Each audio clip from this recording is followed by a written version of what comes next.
오늘 본문 말씀 마태복음 7장 7절에서 11절 말씀은 산상수훈에 대한 내용의 말씀입니다. 마태복음 5장 6장 7장 말씀이 예수님께서 산에 올라가셔서 교훈하셨던, 설교하셨던 그런 내용의 말씀이에요.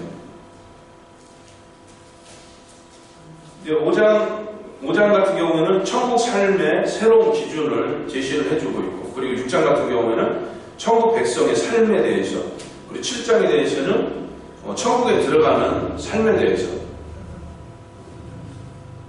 우리에게 말씀을 해주고 있는 그런 내용의 말씀이에요. 이 5장 그 앞에 보면은 25절 말씀에 갈릴리와 데가볼리와 예루살렘과 유대와 요단강 건너편에서 수많은 무리가 따르니라. 그러니까 예수님께서 기적과 이적을 보이시는 그 모습 속에서 수를 헤아릴 수 없는 아주 많은 군중들이 예수님을 따르기 시작하는 거예요. 여러분들도 예수님을 따라서 지금 이곳까지 왔잖아요. 지금 이 시간에 우리 교회뿐만 아니라 예수님을 믿고 따르는 모든 교회들에는 이렇게 우리들처럼 모여서 예배하고 있어요. 그것처럼 예수님을 따라서 수많은 군중이 예수님을 따라갔어요. 그래서 예수님이 산에 오르실 때도 그 무리들이 따라가서 예수님께서 전하시는 천국 복음을 들었어요. 누가 따랐다고요? 예수님을 믿고 따른 사람들이 있었다고 했잖아요. 믿고 따랐다고 했잖아요.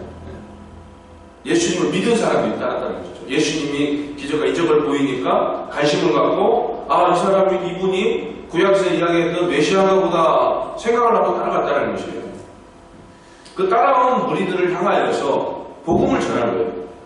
그러니까 천국 백성이라는 그 전제하에서 천국 백성들이 갖추어서 살아가야 될 내용들에 대해서 말씀을 전했다는 것이죠. 그 말씀이 5장과 6장, 7장에서 나오는데, 오늘 7장 7절에서부터 11절까지 말씀이 이제 간구에 대한 내용의 말씀으로 구성이 되어 있어요. 간구하라, 간청하라, 기도하라, 그 내용입니다. 그래서 본문을 보니까 구하라, 찾으라, 두드리라 라고 이야기합니다.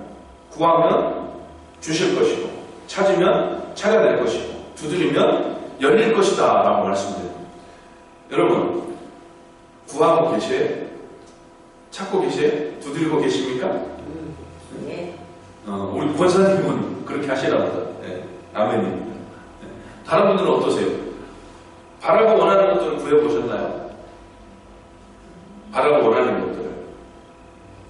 근데 이렇게 많은 예수님을 따르는 그 많은 무리들이 있었는데, 바라고 원하는 그 모든 것들을 구하지도 않고 찾지도 않고 두드리지 않는 그 모습 속에서 예수님 지금 얘기를 하고 있는 거예요. 그 말씀이 오늘날에 예수를 믿고 따른다고 하는 사람들에게도 공통으로 적용되고 있는 말씀이에요. 그러니까 우리들 안에서도 지금 예수님이 이야기를 하고 계세요. 구하라, 찾으라, 두드려라 라고 말씀을 하고 있는 것이에요. 이 말씀을 받아들일 수 있는 여러분들이 되시길 바랍니다. 그런데 구할 수 있다는 것은, 간구할 수 있다는 것은 예수님에 대한 존재를 인정하기 때문에 구하고 간구하는 거잖아요. 그렇죠? 하나님에 대한 존재를 인정하기 때문에 그 부분의 능력을 힘입어서 내가 바라고 원하는 것들이 이루어지길 원하는 마음속에서 기도하지 않습니까? 이건 뭐냐? 믿음이 있어야지만이 할 수 있는 행동이라는 것이죠. 믿음이 없이는 기도가 나오지 않고, 믿음이 없이는, 맞는 말일까요? 믿음이 없이는 기도가 안 나오죠. 믿음이 없으면 간구도 할 수가 없다는 것이죠. 그런데 마태복음 17장 말씀 제가 읽었잖아요. 이 17장 말씀을 보니까 예수님께서 믿음이 없고 폐역한 세대다라고 책망을 하셔요. 근데 그 책망의 말씀이 오늘날의 교회에 책망을 하고 있는 말씀이 아닌가, 저는 이런 생각이 들더라고요. 왜 그러느냐? 구하지도 않고 찾지도 않고 두드리지도 않아요.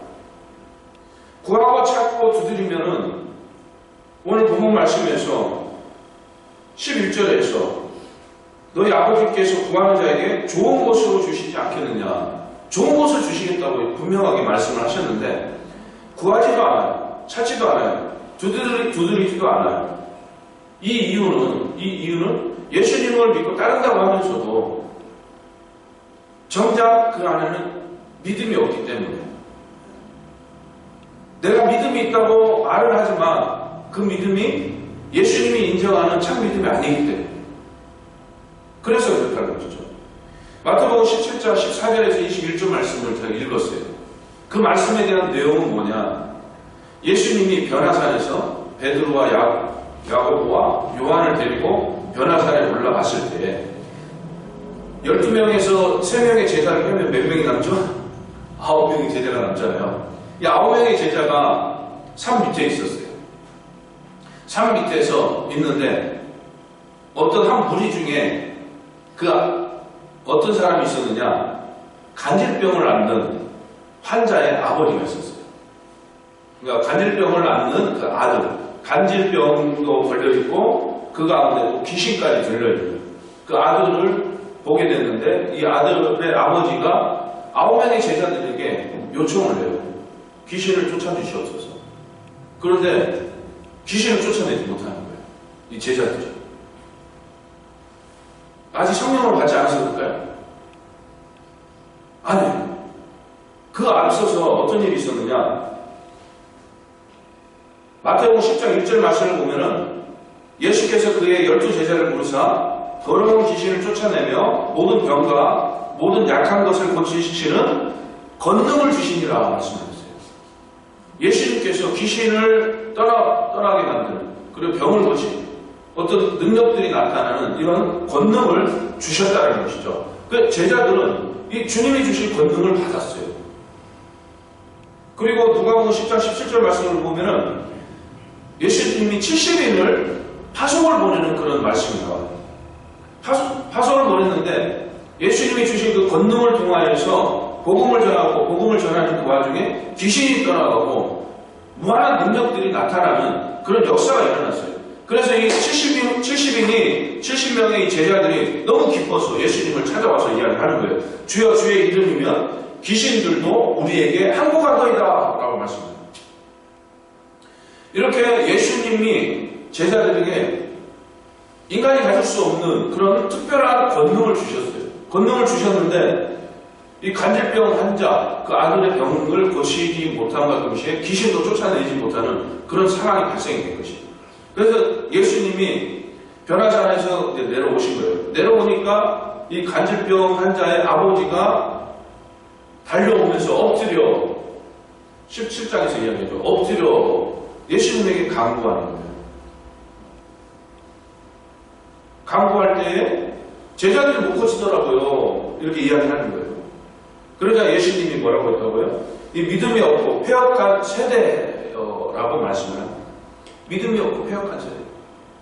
예수님이 권능을 주셨는데도 불구하고 그 권능을 활용하지 못하는 그런 믿음 없는 자의 모습을 보였다는 것이에요.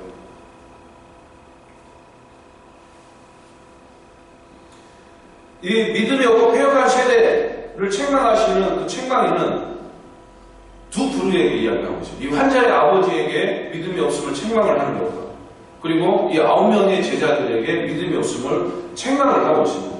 왜 이렇게 믿음이 없어서 능력을 나타내지 못하는가? 그게 왜 그럴까요? 왜 그 예수님이 주신 권능, 분명히 그 권능을 받고 예수님으로부터 권능을 받은, 파송을 받은 그 상황에서는 분명히 귀신이 떠나가는 그런 놀라운 역사들이 나타났어요. 이적이 일어났고 병든 자가 병고침을 받는 그런 기적들이 일어났어요. 그런데 왜 이제 와서는 그런 권능을 활용하지 못하는가? 바로 교만 때문에 교만. 자, 예수님이 권능을 주셨을 때는 그 권능을 힘입어서, 즉 예수님의 이름을 힘입어서 그 능력을 나타냈어요. 그런데 한 번, 두 번 그 권능이 일어나는 그 모습 속에서 이제는 예수의 이름이 아닌 자기의 힘으로 하고자 그런 모습들이 나타났다는 것이죠.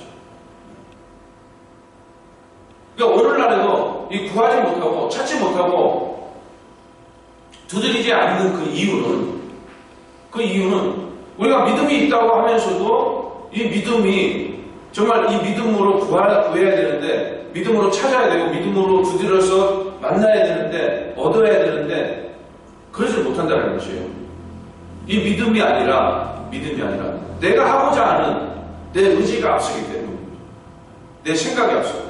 이건 바로 교만이라는 것입니다. 하나님 앞에서 교만이라는 것입니다. 우리에게도 믿음의 능력을 주셨습니다. 어떤 능력을 주셨느냐? 할 수 있거든요. 무슨 말입니까? 믿는 자에는 능치 못함이 없다라고 분명하게 말씀을 하고 있어요. 그리고 오늘 본문 말씀에서도 누가복음 17장 말씀이죠. 마태복음 17장 말씀이죠. 겨자씨만한 믿음 하나만 있어도, 겨자씨는 굉장히 작은 거예요. 굉장히 작은 씨앗입니다. 이 씨앗을 하나 심으면은 1m, 작게는 1m 50, 평균적으로 1m 50이면 이 정도 되죠. 작은, 진짜 좁쌀만한 그런 겨자씨, 이 씨 하나가 큰 나무를 이룬 거예요. 큰 것은 2m 이상 자란다고 합니다. 이 작은 믿음 하나만 있어도, 그 믿음 하나만 있어도 이 산을 들어서 저리 옮겨져라 하면 옮겨질 것이다 이야기를 해요. 여러분 이 말씀을 믿습니까? 믿으시면 아멘 하세요. 아멘. 이거는 분명한 거예요.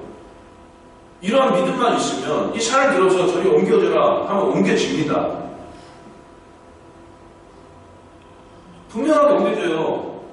이거는 한 장로님이 간증을 하셨던 내용이에요. 제가 확인한 건 아니고 간증을 하시니까 그렇게 들었는데, 어떤 간증을 하셨느냐, 자기 집 앞에 큰 산이 있더라고요. 그래서 이 말씀을 따라서 저 산이 이제 경치는 좋고 하는데 시야가 좀 탁 튀었으면 하는 그런 바람에서 저 산이 좀 옮겨졌으면 좋겠다라는 생각을 한 거예요. 그래서 그 말씀을 들어서 기도를 했다는 거예요. 겨자씨만한 그런 하나의 그런 믿음만 있어도 이 산을 들어서 저리 옮겨지라 하면 옮겨질 것이다. 주님께서 말씀하신 그 말씀을 믿고 제가 강구하오니 저 산이 옮겨질 수 있도록 역사해 주옵소서. 이렇게 기도를 했대요. 기도를 했는데 몇 년이 지나고 나서 진짜로 그 산이 옮겨졌어요. 진짜로요. 어떻게 옮겨졌을까요? 어떻게 옮겨요? 네? 그거 재개발이 일어나가지고 네. 그 산을 다 파가지고 그걸 다 옮긴 거예요. 이건 간증인데, 그분이 하셨던 간증인데, 그분 입장에서는 굉장히 은혜였겠죠. 그렇게 기도를 했기 때문에. 그 기도의 응답을 받은 거지 않습니까? 그러니까 이 부분을 우리가 웃으면서 넘길 것이 아니라 심각하게 받아들여야 된다는 것이에요. 분명하게 하나님의 말씀은 1.1핵도 없어지지 않는다고 했어요. 그대로 다 이루어진다고 했어요. 불가능한 것이 이루어졌어요. 성령으로 잉태되어서 아들 예수 그리스도가 이 땅에 오셨고, 그분이 십자가에서 죽으심으로써 또 부활하셨고, 그분을 통하여서 우리가 영생을 얻는 이런 불가능한 것이 이루어졌어요. 영원 전부터 하나님이 계획하셨던 그 계획이 이루어졌어요. 그런 놀라운, 도저히 이루어질 수 없는 그런 사건들이 이루어지는 그런 모습들이 성경 속에서 또 우리 삶 속에서 많이 나타납니다. 그 산 하나 옮기는 것이 아주 쉬운 일 아닌가요? 하나님이 하시면은 능치 못함이 없다라는 사실을 믿으시기 바랍니다. 이런 믿음의 능력을 우리에게 주셨어요. 그러면서 오늘 본문 말씀에서도 구하라. 그러면 주실 것이다. 찾으라. 그러면 찾을 것이다. 두드려라. 그러면 열릴 것이다. 라고 말씀을 합니다. 여러분, 오늘 말씀대로 구하세요. 그래, 찾으세요. 두드리시기 바랍니다. 그러면은 주님께서 약속하신 대로 마태복음 7장 7절에서 11절 말씀에서 약속하신 대로 분명히 좋은 것을 주실 것이라는 것을 믿으시기 바랍니다. 그럼 좋은 것이 무엇인가? 여러분, 좋은 것이 뭐예요? 금덩어리인가요? 좋은 직장인가요? 좋은 배필을 만나는 건가요? 좋은 것을 주신대요. 내가 꼭 돈을 구했더니 돈을 주실까요? 좋은 거 어떤 것을 주실까요? 성경에서는 좋은 것에 대해서 명확한 정확하게 이것이다 말씀을 해요. 자, 마태복음은 유대인들을 대상으로 해서 기록이 되어 있었어요. 기록을 했어요.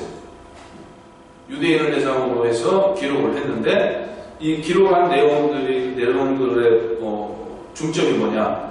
왕으로 오신 메시아에 대한 내용이에요. 유대인들은 누구를 기다렸습니까? 구약에서 약속되어진 메시아를 기다렸어요. 그래서 유대인들의 그 관점에 맞춰서 유대인들을 대상으로 해서 왕으로 오신 예수님이라는 그런 복음을 전한 거예요. 그 복음을 기록을 한 거예요. 그래서 마태복음에서 이야기하고 있는 그 좋은 것이라는 것은 바로 유대인들이 기다려왔던 그 메시아를 이야기하는 거예요. 즉 그리스도를 이야기하는 거예요. 그래서 우리에게 좋은 것을 주시겠다 말씀하신 것은 그리스도를 얘기하는 것이에요. 그런데 누가복음을 보면은 누가복음은 누구를 대상으로 해서 기록이 되어 있느냐? 당시에 헬라인들을 대상으로 해서 기록이 되어 있었어요. 근데 헬라 제국이 이루어졌잖아요. 그리스 제국. 그 그리스 제국이 로마에 의해서 멸망을 당했지만 여전히 헬라 문화가 잔존해 있었던 그런 시대였어요. 그래서 헬라 문화권이 아주 크게 형성이 되어 있고, 그리고 헬라 제국에 속해 있던 사람들이 아주 많은 그런 시대다 보니까 그들을 구원하기 위해서, 그들에게 복음을 전하기 위해서 이 누가복음이 기록되어 있는 거예요. 근데 누가복음에 대한 내용은 헬라인들로, 이방인들을 대상으로 기록이 되어 있기 때문에 이방인들에게 좋은 것은 무엇이냐? 바로 성령을 이야기합니다. 성령. 그래서 누가복음 11장 13절에 보면은 좋은 것, 성령을 너에게 주시지 않겠느냐, 이렇게 직접적으로 말씀을 해요. 그래서 성경에서 이야기하는 좋은 것이라는 것은 그리스도시요 성령, 즉 성삼위일체 하나님을 이야기한다는 것이에요. 그럼 우리가 구하고 찾고 두드린다는 것은 무엇이에요? 내가 명예를 얻기 위해서, 건강을 얻기 위해서, 돈을 얻기 위해서 구하고 두드리고 찾는 것이 아니고 우리 주님을 만나기 위해서, 성삼위일체 하나님을 만나기 위해서 구하고 찾고 두드린다는 것입니다. 우리가 구하고 찾고 두드릴 때에 이 성삼위일체 하나님으로부터 주어지는 하늘의 신령한 은혜가 임하게 된다는 사실을 믿으시길 바랍니다. 그 은혜가 바로 구원의 은혜예요. 구원의 은혜. 자, 예수님의 그 행하신 기적과 이적 표적들을 보고 산으로 올라가시는 예수님을 따라서 많은 무리가 모였어요. 그 가운데에서, 그러니까 예수님을 신뢰하고 믿는 그 속에서 진행되어진 거예요. 그 믿음이 완전성 있는 믿음으로 나아가기 위해서, 또 그 믿음을 지켜서 성경에서 이야기하고 있는 그대로의 하나님 나라를 소유하기 위해서는 우리와, 이 말이 먼저 나오네. 우리와 함께 하시는 예수 그리스도를 구하고 찾고 그를 만나기 위해서 두드리는 삶을 살아야 된다는 것이에요. 그런데 우리는 어떻습니까? 나는 믿는다고 이야기하고 있는 그리스도인들의 모습은 어떻습니까? 예수님을 찾는 삶인가요? 예수님을 찾는 삶인가요? 또 그의 은혜를 구하는 삶인가요? 또는 그를 만나기 위해서 두드리나요? 물론 그렇게 사는 사람도 있죠. 실실한 믿음의 사람들. 그런데 대부분의 사람들이 그렇지 못한다는 것이에요. 예수를 믿는다고 하지만 여전히 과거의 삶 속에서 벗어나지 못한 채, 한 발은 세상에 담가놓은 채 이렇게 살아가고 있다는 것이에요. 때로는 그것마저도 아닌 여전히 자기의 생각과 자기의 의지, 자기의 경험을 앞세워서 살아나가는 사람들이 많다는 것이죠. 그러한 모습이다 보니까 예수님으로부터 권능을 부여받은 그 9명의 제자들이 그 조문에게 귀신 하나 쫓아내지 못하는 그러한 부끄러운 상황에 놓이게 된다는 것이에요.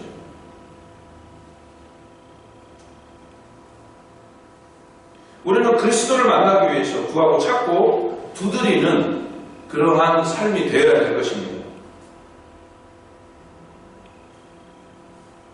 왜 아멘 안 하세요? 예수님을 구하는 삶을 살아야 되는데, 내가 좋은 것을 얻기 위해서, 어떤 물질을 얻기 위해서, 건강을 얻기 위해서, 명예를 얻기 위해서 구하는 삶이 아닌 나에게 찾아와 주신 그 예수님, 그 예수님을 찾는 삶이 되어야 되는 것이에요. 내가 힘들고 어려울 때만 예수님을 찾는 것이 아니고 기쁘고 즐거운 모든 상황 속에서 어떤 상황, 어떤 조건, 어떠한 환경 가운데서도 예수님을 찾는 삶이 되어야 된다는 것이에요. 아침에 눈을 떠서 예수님을 찾고 저녁에 눈을 감는 그 순간까지 예수님을 찾는 거예요. 예수님을 구하고 예수님과 동행하기 위해서 예수님을 만날 수 있는 그 문을 여는 이 두드림이 있어야 된다는 것이에요. 아멘. 그뿐만이 아니고 잠을 자는 그 순간까지 꿈속에서조차도 주님을 찬송하며 영광 돌리는 이러한 내용이 나타나야 된다는 것이에요. 아멘. 이러한 삶 속에서 주어지는 것들이 있죠. 당연히 믿음의 능력이 나타나는 것이죠. 믿음의 능력. 그리고 구원의 은혜가 날마다 새로워지는 것이죠. 그 속에서 천국 백성의 삶을 살아가게 되는 것이죠. 또 그 속에서 주어지는 것이죠. 마태복음 6장 33절에서 말씀하시는 너희는 먼저 그의 나라와 그의 의를 구하라. 그리하면 이 모든 것을 너희에게 더하시리라. 먼저 그의 나라와 그의 의를 구하는 것, 이게 바로 좋은 것을 구하는 것이에요. 찾으라, 구하라, 두드려라. 그의 의를 구하고 그의 나라와 그의 의를 구하면은 이 모든 것을 더하겠다 하셨는데 이 모든 것이 무엇입니까? 무엇을 먹을까, 무엇을 마실까, 무엇을 입을까, 염려하는 이것이죠. 우리에게 필요한 인간들에게 생을 유지하기 위해서 꼭 필요한 의식주 관련된 것들이죠. 그러니까 주님을 찾고 주님을 구하고 주님의 은혜를 구하고 또 주님과 함께하고자 하는, 주님을 만나고자 하는 이 두드림 속에서 우리가 필요한 모든 것들을 채우시고 공급하여 주신다는 것입니다. 이러한 모든 것들이 저와 여러분에게 구해지고 주어지고 또 구하지 않는 것까지도 주어지는 은혜가 있기를 예수님의 이름으로 축원합니다. 근데 우리 주님께서는 여러분을 사랑하셔서, 저를 사랑하시고 여러분을 사랑하셔서 부르셨잖아요. 선택을 했잖아요. 택하여 주셨잖아요. 그래서 당신께서 십자가상에서 나의 죄를 대속하시기 위해서 불가피를 다 쏟아주신 것을 보여주셨고 또 내 마음속에서 이게 감동으로 다가와서 믿어지게 하셨고 그 믿음으로써 내가 구원을 얻게 해주신 거잖아요. 지금 이 자리에 모이신 모든 분들이 그 내용을 내 눈으로 직접 확인한 건 아니지만 2020년 전에 있었던 일이지만 그 부분을 전혀 의심하지 않지 않습니까? 그렇기 때문에 그 속에서 좋은 것들이 이미 주어지고 있어요. 그 좋은 것을 우리가 취해야 되는데, 가져야 되는데 이것을 갖기 위해서는 구하는 것이고 찾는 것이고 두드리는 것이에요. 그러면 주님께서 그 좋은 것을 우리에게 풍성하게 부어주실 것이라는 사실을 믿으시길 바랍니다. 그러면 우리는 주어서 담기만 하면 되는 거예요. 내 주머니에 담고, 내 마음에 담고, 머리에 담고, 내 삶에 담고, 가정에 담고, 사업체에 담고 담아내기만 하면 되는 거예요. 담아낼 때에 하늘의 신령한 은혜가 충만하게 임하고 또 세상에서 살아가는 데 필요한 모든 것들이 채워지고 넉넉하게 공급되어진다는 것을 믿으시기를 예수님의 이름으로 축원합니다. 그래서 요한복음 20장 27절에서 이렇게 말씀을 합니다. 믿음이 없는 자가 되지 말고 믿음이 있는 자가 되라 말씀을 해요. 믿음이 있는 자가 되어서 기도하고 간구하는 그런 삶을 사시길 바랍니다. 목사인 저는 사람이에요. 사람에게 간구하지 마시고 사람에게 간구하지 마시고 하나님에게 간구하세요. 예수님에게 우리에게 믿음의 능력을 주셨어요. 믿음대로 구하는 대로 주시겠다고 했어요. 믿음대로 구하는 대로 능력을 나타내 보여주시겠다고 했어요. 그렇기 때문에 사람을 의지하지 말고 자기 자신을 의지하는 것도 사람을 의지하는 거예요. 자신의 지식, 경험 이런 것을 의지하지 말고 주님께 나의 생각, 나의 계획을 말씀드리고 이루어 주시옵소서 이야기하세요. 그럴 때 그 믿음대로 구한 그 놀라운 믿음의 능력이 나타나게 될 줄 믿습니다. 기도하시겠습니다. 참